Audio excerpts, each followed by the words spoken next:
Before election والا مودی اور تھا، اس کو ایکسٹریمسٹ ہندو ووٹ چاہیے تھا، اس نے اسی چیز کو پوری اپنی الیکشن کیمپین کی بنیاد بنایا تھا، اس کو یہ تھا ہی نہیں کہ مجھے مسلمان ووٹ کریں.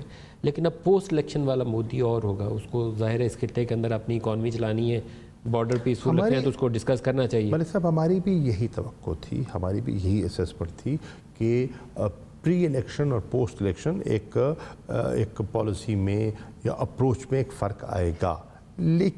لیکن بشکیک میں جو ہم نے ایک تجربہ کیا، میں پرائم منسٹر کے ساتھ تھا اور ہم نے دیکھا کہ مجھے ابھی ان میں وہ تبدیلی نظر نہیں آئی کیونکہ انہوں نے ایک اتنی ایکسٹریم پوزیشن لی تھی نا، اس ایکسٹریم پوزیشن سے پیچھے آنے میں بھی وقت لگتا ہے. اچھا، بی جے پی میں اٹل بہاری واجپئی، وہ میں دیکھا کہ شاید اس معاملے میں زیادہ پازیٹیولی آگے بڑھے تھے، لاہور پروسیس ہو یا اسلام آباد میں آ کے جنرل مشرف والا معاملات ہو.